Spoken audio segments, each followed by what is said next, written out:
Pois bem, meus amigos, prazer inenarrável estar ao lado de vocês mais uma vez para tratarmos do nosso querido, amado, desejado, venerado e contemplado direito penal. Nesta aula, conforme combinamos anteriormente, começaremos a análise dos crimes contra a honra, que estão respectivamente nos artigos 138, 139 e 140 do Código Penal. E o primeiro deles, meus amigos, é o crime de calúnia.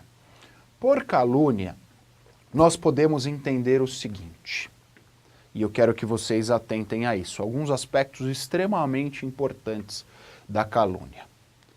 Atribuir falsamente a alguém a prática de crime. Atribuir falsamente a alguém a prática de crime. Galera, quando nós pensamos em calúnia, alguns aspectos são essenciais. Primeiro, há uma atribuição falsa. Quem está atribuindo tem certeza, tem convicção que aquela informação é inverídica. Aquela informação é incorreta. Aquela informação é falsa. Segundo aspecto, a prática de crime. Se eu atribuir a alguém a prática de uma contravenção penal, eu não estarei incorrendo no crime de calúnia.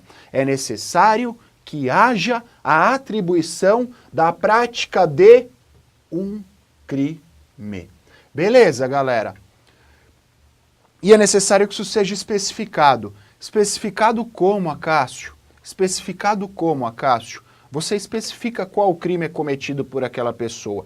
Não é possível que a informação seja genérica. É necessário que a informação seja específica, que a informação seja detalhada. Tranquilo, meus amigos? Até aqui todos lépidos, serelepes e pimpões atentaram a estas informações que são essenciais à análise da calúnia. A partir daí eu peço gentilmente que o nosso professor, o nosso produtor, professor sou eu, coloque as informações na tela, ele está rindo de mim. Vamos lá. Calúnia, o bem jurídico penal tutelado é a honra. E a honra, no caso do crime de calúnia, é a honra objetiva. Galera, nós temos duas modalidades de honra. Eu, você, o nosso produtor e qualquer outra pessoa é portadora de duas modalidades de honra.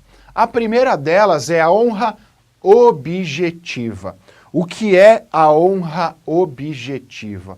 É o conceito que a sociedade tem daquela pessoa. Honra objetiva é o conceito que a sociedade tem daquela pessoa. Ou seja, é a minha honra externa, é a honra que os terceiros têm em relação a mim. Em compensação, a segunda modalidade de honra é a honra subjetiva. É a impressão, é a honra que você tem com você mesmo. No caso da calúnia, atribuir falsamente a alguém a prática de crime, o bem jurídico penal tutelado é a honra objetiva, é o conceito que a sociedade tem de você. No momento em que há a prática de um crime de calúnia, não é você quem é ofendido perante você mesmo. Você não vai acordar de manhã, olhar no espelho e dizer, nossa, a minha honra pessoal, o que eu penso sobre mim está maculado por conta do que foi dito por ele. Não, na calúnia é a sociedade, é o seu vizinho quem vai olhar para você e falar, ladrão, né? Praticou um crime, né? Em tal data, né? É isso que acontece. É a honra objetiva. É o conceito que a sociedade tem em relação a você. Em relação ao verbo núcleo do tipo, na tela para vocês, o verbo núcleo do tipo é o verbo imputar. Imputar falsamente a alguém a prática de crime. Imputar é sinônimo de atribuir. Imputar é sinônimo de atribuir. E eu já mencionei e reitero, quando o fato for considerado crime, quando o fato for considerado criminoso, se nós estivermos diante de uma contravenção penal, o que se tem é a difamação. Outro aspecto relacionado à calúnia. É necessário que a descrição do fato seja específica. Eu coloquei para vocês no material que vai voltar para a tela, que ela seja determinada. Se ela for vaga, nós teremos a difamação, nós não teremos a calúnia. Esta imputação também deve ser falsa. Isso é algo perfeitamente claro, é algo que a gente deve levar em consideração. Por fim, a imputação deve ser verossímil. Se a imputação for sem nexo algum, for desconexa, for impossível de ser alcançada, não poderemos considerar a ocorrência do crime de calúnia. Pois bem, meus amigos, atentem. Então, imputar falsamente a alguém a prática de crime. Eu devo atribuir a alguém falsamente a prática de crime. Se for contravenção penal, difamação. A descrição do fato deve ser feita de forma específica, de forma determinada, não pode ser vaga. A imputação deve ser falsa. Se eu estou propalando a verdade, ou eu caio na difamação que eu estou divulgando, ou eu estou exercendo um direito meu a depender das circunstâncias de informação. E essa informação deve ser verossímil. Beleza? Tranquilo? Até aqui todos lépidos, serelepes e pimpões, porque o material vai voltar para a tela para nós tratarmos do elemento subjetivo. Material na tela, por favor. Elemento subjetivo. Na calúnia, o elemento subjetivo é o dolo. O elemento subjetivo é o dolo. E o dolo na calúnia, meus amigos, e o dolo na calúnia deve ser genérico. Deve ser genérico em qual sentido?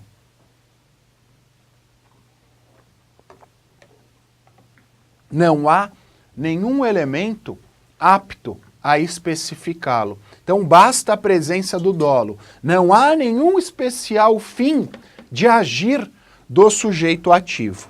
E já que nós falamos de sujeito ativo, vamos à análise dos sujeitos do crime. Todos vocês sabem, já falamos sobre isso 199 vezes. Todo crime tem um sujeito ativo e um sujeito passivo. O sujeito ativo no crime de calúnia é o sujeito comum. Qualquer pessoa pode praticar o crime de calúnia. Qualquer pessoa pode praticar o crime de calúnia. Em relação ao sujeito passivo, também é um crime comum. Qualquer pessoa, até o nosso produtor de imagens, pode ser vítima do crime de calúnia. Qualquer pessoa. Só que em relação ao sujeito passivo, galera, eu gostaria que vocês atentassem a algumas circunstâncias. Primeiro, pessoa jurídica. Acácio, a pessoa jurídica pode ser vítima do crime de calúnia? E eu digo a vocês, sim. A pessoa jurídica pode ser vítima do crime de calúnia. Nós admitimos, inclusive, rapaziada, a calúnia contra os mortos. Vejam vocês, a honra que nós tutelamos no crime de calúnia é a honra objetiva. É o conceito que a sociedade tem acerca daquela pessoa. Não é a honra subjetiva, o que aquela pessoa pensa dela mesma. É a objetiva, não é a subjetiva. Ou seja, a sociedade terá aquele juízo. A partir daí, eu quero que vocês pensem o seguinte. A empresa tem um juízo dela mesma? Não, porque o que importa é o juízo que a sociedade faz na honra subjetiva. Por isso que a gente admite a calúnia. O morto tem um juízo dele mesmo? Não sei, nunca morri. Espero demorar. Mas, tenha ele ou não tenha um juízo dele mesmo, nós admitimos a calúnia neste caso. Tudo bem, galera? Tudo bem? Em relação a isso, todos lépidos, serelepes e pimpões, em relação a isso, todos lépidos, serelepes e pimpões. Consumação. Em que momento se dá a consumação do crime de calúnia? E a consumação do crime de calúnia se dá no momento em que a informação, aquela imputação, aquela atribuição falsa chega ao conhecimento de um terceiro. Mas, na tela para vocês, o crime de calúnia é um crime formal. Lembrem o que é um crime formal. A indicação pelo legislador da conduta e a indicação pelo legislador do resultado. Contudo, para a prática da conduta, para a consumação, basta a prática da conduta, independentemente da obtenção do resultado. Basta a prática da conduta, independentemente da obtenção do resultado. Beleza, galera? Tranquilo, então?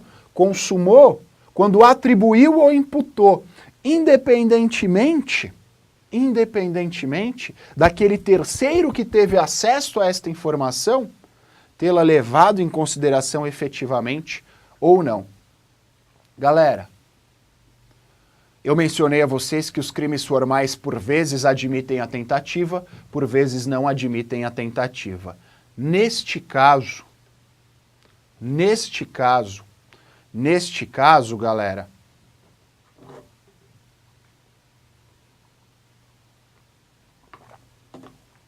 nós temos um crime formal compatível com a tentativa. E por quê? Porque a calúnia é um crime de forma livre. Pode ser praticada de forma verbal, pode ser praticada de forma escrita, em virtude das redes sociais que nós temos hoje, essa propagação da informação, ela pode ser praticada através de um meio social. Quando ela é verbal, pensando em termos práticos, fica difícil compatibilizá-la com a tentativa. Eu queria caluniar alguém, mas engasguei na hora. É estranho isso. Em compensação, através dos meios escritos, através das redes sociais, é possível a tentativa. Eu pretendia caluniar o nosso produtor de imagem, mandei um WhatsApp para uma terceira pessoa, mas esse WhatsApp, por um problema de conexão na rede, não chegou ao seu destinatário. Pois é, uma tentativa de calúnia. Todos concordam comigo, certo? Não há o que se discutir. Então é um crime formal, por ser de forma livre, por vezes é compatível, por vezes não é compatível com a tentativa. Em relação ao procedimento,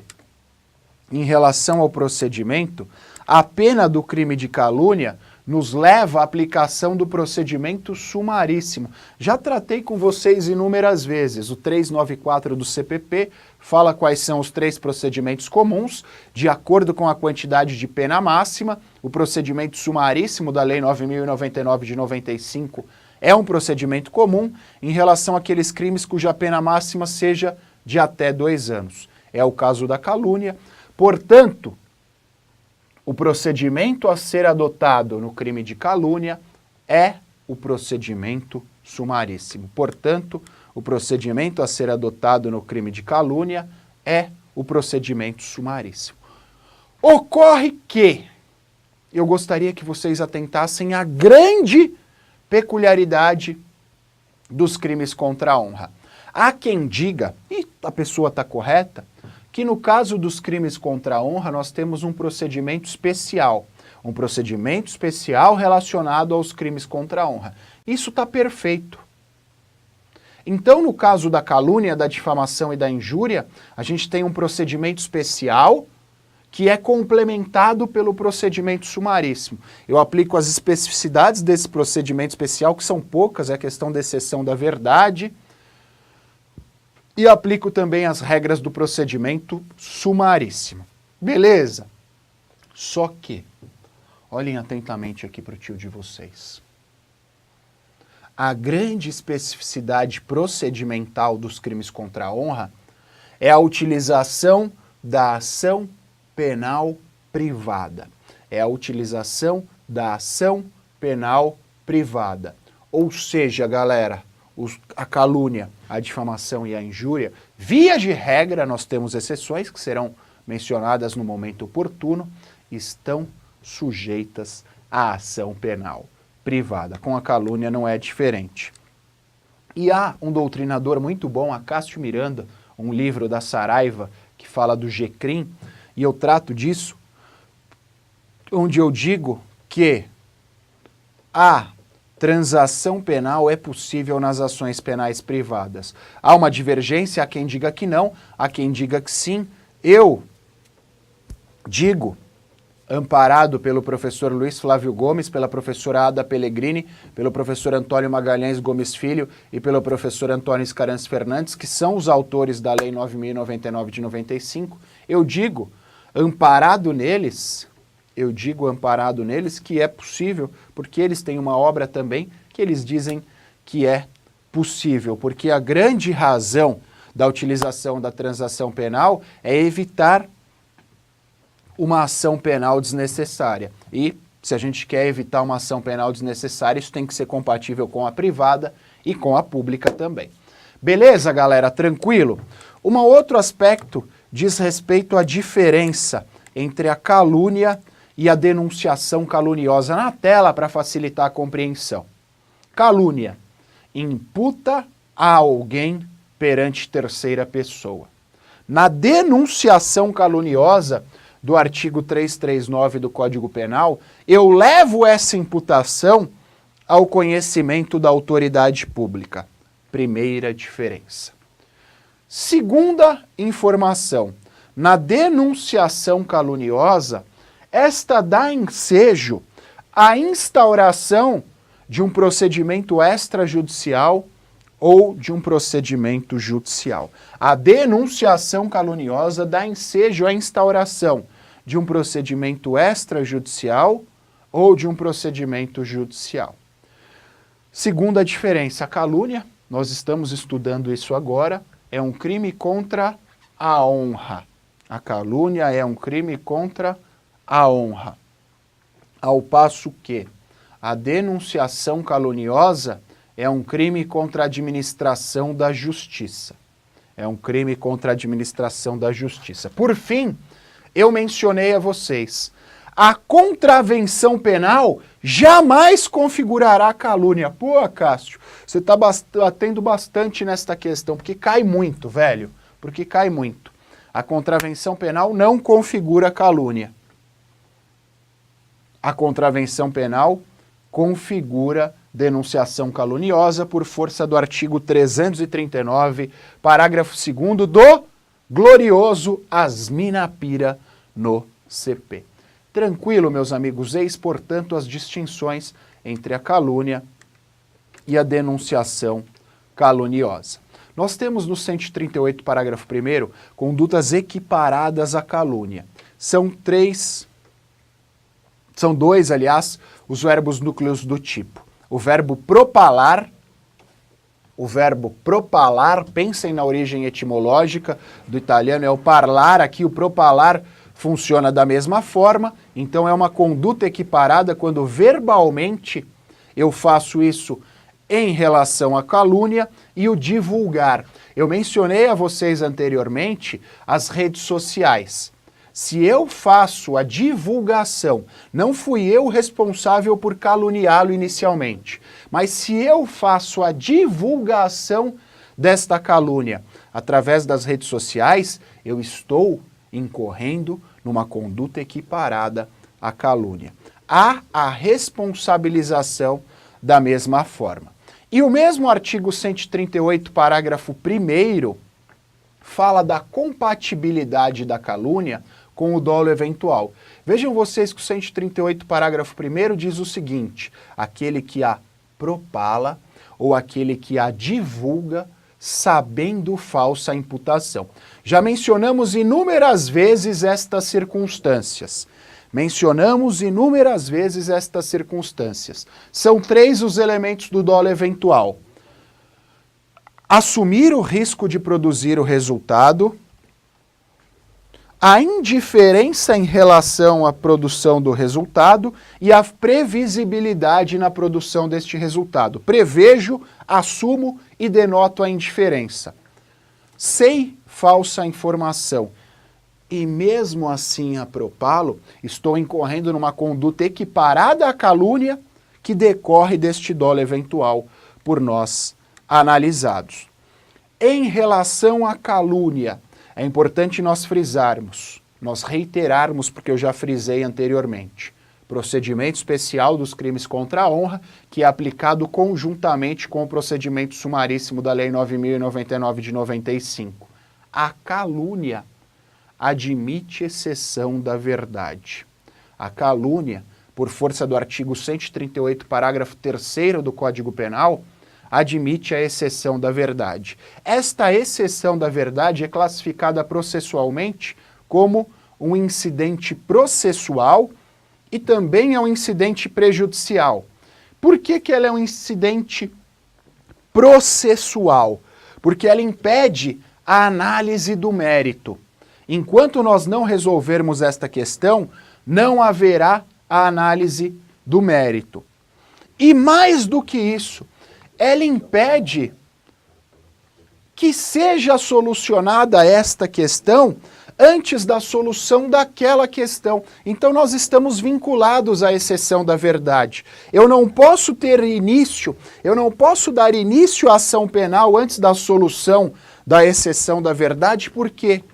Porque sem o julgamento da exceção da verdade, eu sequer sei se aquele crime existe ou não existe. Em relação à exceção da verdade, há uma falsa crença que a sua utilização é obrigatória. Por que há uma falsa crença? Porque essa sua utilização não é obrigatória. Eu posso promover uma ação penal privada pelo cometimento do crime de calúnia, independentemente da utilização da exceção da verdade.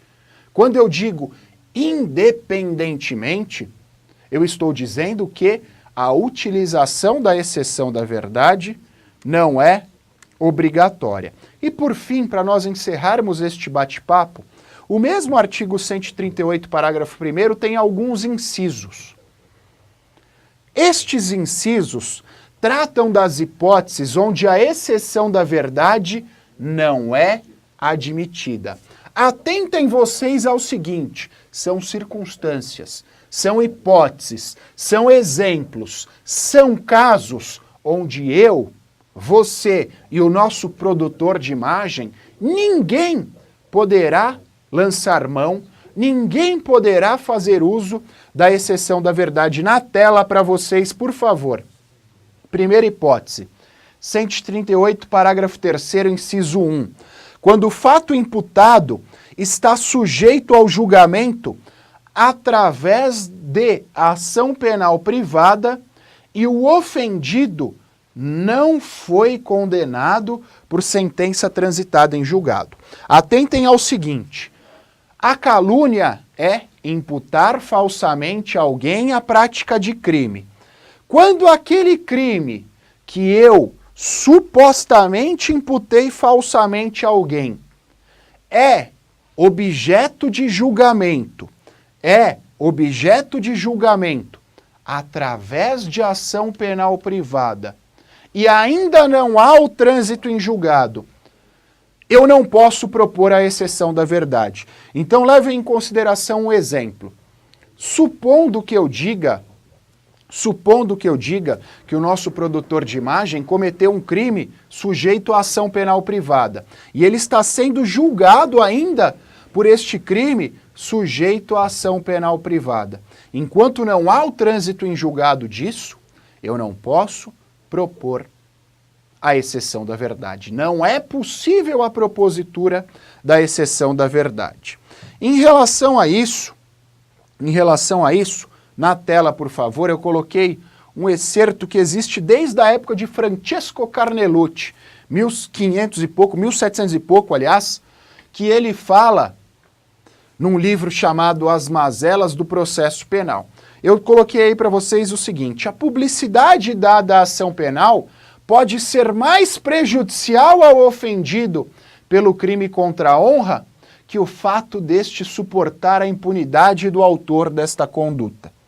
Ou seja, meus amigos, a publicidade que se dá a esta ação penal vai prejudicá-lo muito mais que o próprio crime contra a honra. A ação penal lhe é mais prejudicial que o próprio crime contra a honra. Voltando aqui para mim. O inciso 2 trata da inadmissibilidade da exceção da verdade quando o fato é imputado ao presidente da República ou a um chefe de governo estrangeiro. A inadmissibilidade da exceção da verdade quando o fato é imputado ao presidente da República ou a um chefe de governo estrangeiro. Conforme o material, voltando o material lá para eles, há assento constitucional dessa indicação. Artigo 102, inciso 1, em consonância ao artigo 86 da Constituição, que diz que o Supremo Tribunal Federal julga os crimes perpetrados pelo presidente da República após a aprovação de 2/3, após a admissibilidade de 2/3 da Câmara dos Deputados. Isso foi discutido à exaustão recentemente, é coisa de 1 ano e meio atrás. Através da exceção da verdade, meus amigos, nós comprovaríamos a prática de um crime praticado pelo presidente da República sem que observássemos o estabelecido pela Constituição Federal. Por isso que a exceção da verdade não é admitida neste caso, voltando aqui para o tio de vocês. Beleza, galera? Tranquilo? E por fim, o inciso 3 fala que a exceção da verdade não é admitida quando o ofendido foi absolvido pela calúnia através de sentença irrecorrível. Aquela questão já foi julgada. Se ela já está abarcada pelo trânsito em julgado, não há mais o que se falar. Tranquilo, meus amigos? Beleza?